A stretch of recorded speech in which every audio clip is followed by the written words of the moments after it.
ego lifter တွေအများများကိုလှုပ်တဲ့လေ့ကျင့်ခန်းကျွန်တော်ကအခုအချိန်ထိ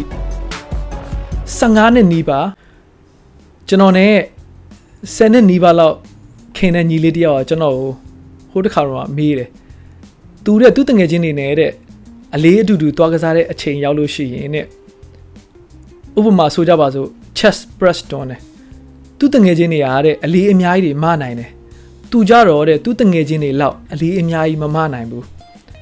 သူတငယ်ချင်းတွေထဲမှာဆိုရင်တချို့ဆိုပိန်တဲ့လူတွေတောင်ရှိတယ်ပေါ့နော်သူတက်ခန္ဓာကိုယ်သေးတယ်မဆယ်သေးတယ်တချို့ကြတော့လည်းခန္ဓာကိုယ်တွေကြီးတယ်ခန္ဓာကိုယ်တွေကဖွင့်ထွားကြီးတွေပေါ့နော်အစီရောမာဆယ်ရောနေတဲ့လူတွေရှိတယ်strength body ပုံစံမျိုးတွေပေါ့အဲ့လိုမျိုးတွေရှိတယ်အဲ့တော့သူတငယ်ချင်းတွေနဲ့အလေးအတူတူသွားဆော့တိုင်းသူစိတ်ညစ်တယ်စိတ်တက်ကြတယ်သူကြတော့ဘာလို့အလေးအများကြီးမနိုင်ရတာလဲဆိုပြီးသူကျွန်တော်အကြံဉာဏ်တောင်းတယ်ပေါ့နော်အဲ့နဲ့ကျွန်တော်ကနေပြီးတော့သူ့ကိုဘာပြန်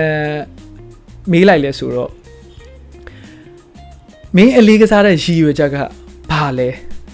သူများထက်အလေးပိုမနိုင်ခြင်းလို့လားအဲ့နဲ့သူမဟုတ်ဘူးတဲ့သူအလေးကစားတဲ့ရည်ရွယ်ချက်ကသူခန္ဓာကိုယ်ကိုမာဆယ်တွေနဲ့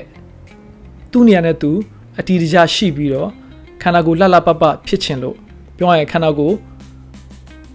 လှခြင်းနဲ့မာဆယ်တွေနဲ့ခန္ဓာကိုယ်လှခြင်းလို့သူစောတာအဲ့ဒါဆိုရင်လို့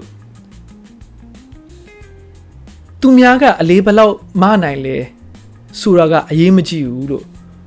ကိုအလေးဘလောက်မနိုင်လဲဆိုတာလည်းအရေးမကြီးဘူးလို့ကိုလှုပ်တဲ့လေ့ကျင့်ခန်းကိုကမာဆယ်ကြီးထွားဖို့လှုပ်တာဖြစ်တဲ့အတွက်ကိုကစားတဲ့မာဆယ်ဘောမှာ100 ရာခိုင်နှုန်းအာယုံစိုက်ပြီးကစားဖို့ကအရေးကြီးတယ်လို့ပြီးတော့လို့အခုမင်းပြောနေတဲ့တငယ်ချင်းတွေထဲမှာရောမာဆယ် quality ဘလောက်ကောင်းတဲ့လူရှိလို့လဲလို့ကျွန်တော်မေးလိုက်တဲ့အချိန်မှာအဲ့လိုမျိုးမရှိဘူးလေခန္ဓာကိုယ်တွေရတဲ့သူတို့တွေကတိတ်ဘယ်သူမှအဲ့လိုမျိုးအရင်ကြည့်ကောင်းနေတဲ့လူတွေမရှိဘူးပေါ့နော်အရင်ကြည့်ကောင်းနေတဲ့ဟာ body type တွေလည်းမဟုတ်ဘူးလေအေးလို့မင်းအဲ့ဆိုစဉ်းစားကြည့်ပေါ့လို့မင်းခန္ဓာကိုယ်ကတော့မှပို့ပြီးတော့သူတို့ထပ်မိုက်နေသေးတာလို့အဲ့တော့ကိုကဘာအတန်ပါဆုံး strength training လုပ်နေတာမဟုတ်ဘူးလို့အဲ့တော့အလေးအများကြီးမနိုင်ခြင်းမနိုင်ခြင်းကအရေးမကြီးဘူးလို့ပြီးတော့လူတော်တော်များများကလို့ဂျင်မှာတို့တွေ့နေရတာ ego lifter တွေအများများတယ်အဲ့တော့ ego lifter တွေကငါအလေးဘလောက်မနိုင်လဲငါသူများထက်အလေးဘလောက်မနိုင်လဲဆိုတဲ့ mindset တွေနဲ့လုပ်တဲ့လူတော်တော်များများက injury ရတာများတယ်ဒီအလေးမတဲ့လေ့ကျင့်ခန်းကိုအချိန်အကြာကြီးမလုပ်နိုင်မဲနဲ့ငယ်ရွယ်နဲ့ injury တွေဖြစ်ပြီးတော့အလေးမကစားနိုင်တဲ့လူတွေလည်းရှိတယ်လို့ ego lifter တော်တော်များများပေါ့နော်တချို့ဆိုရင်ကျွန်တော်အရှိမတွေမဲ့အလေးတွေမနိုင်မနေနဲ့ပြုတ်ကြတာတွေလည်းကျွန်တော်ကြုံတွေ့ခဲ့ရတယ်ကျွန်တော်ဆိုလည်းအခုချိန်ထိအလေးအများကြီးမနိုင်ဘူးကျွန်တော်ဘယ်တော့မှလည်းစိတ်မဝင်စားဘူးခေါင်းထဲလည်းမထည့်ဘူးကျွန်တော်ရဲ့ရည်ရွယ်ချက်ကကျွန်တော်အလေးကစားတဲ့အချိန်မှာကျွန်တော်ကစားတဲ့ muscle ပေါ်မှာကျွန်တော်100 ရာခိုင်နှုန်းအပြည့်အားထည့်ပြီးကစားဖို့ပဲကျွန်တော်စိတ်ဝင်စားတယ်အလေးအများကြီးမနိုင်ခြင်းမနိုင်ခြင်းလူတွေကျွန်တော်ကိုအာယုံစိုက်မှာတွေကိုကျွန်တော်စိတ်မဝင်စားဘူးအဲ့ဒါကြောင့်မို့လို့လေကျွန်တော်ကအခုအချိန်ထိ15နှစ်နီးပါကျွန်တော် injury အတက်နိုင်ဆုံးကင်းနဲ့ injury ကြီးမားမရှိပဲနဲ့ကျွန်တော်ဒီအချိန်ထိကိုခန္ဓာကိုယ်ချစ်လစ်နဲ့ခန္ဓာကိုယ်ကသူ့နေရာနဲ့သူပေါ့နော် chest ဆို chest shoulder ဆို shoulder ပေါင်ဆိုပေါင်ခြေသလုံးဆိုခြေသလုံးအဲ့လိုမျိုးကျွန်တော်ရဲ့ခန္ဓာကိုယ်ကသူ့အနေနဲ့သူရှိပြီးတော့ဒီအချိန်ထိကို injury ကြီးမားမရှိပဲနဲ့ကျွန်တော်ရေရှည်ကစားနိုင်ခဲ့တယ်ပေါ့အဲ့တော့ကျွန်တော်သူ့ဘာ message ပေးလိုက်လဲဆိုတော့သူများတွေဘာတွေလုပ်နေလဲဆိုတာကိုအလေးတွေအများကြီးဘယ်လောက်မနေလဲဆိုတာကကိုယ့်အတွက်အရေးမကြီးဘူးလို့ကိုလုံနေတဲ့လေ့ကျင့်ခန်းမှာကိုဘယ်လောက်ထိအာယုံစိုက်ပေးဆက်ပြီးကစားလဲဆိုတာအရေးကြီးတယ်လို့ပြီးတော့လို့မင်းက body building လုပ်နေတာလို့ strength training လုပ်နေတာမဟုတ်ဘူးလို့ပြီးတော့ကဘာမှာအတန်ပါဆုံးပြိုင်ပွဲဝင်ဖို့เนาะပြီးတော့အလေးအများကြီးဘယ်လောက်မနိုင်လဲဆိုတာ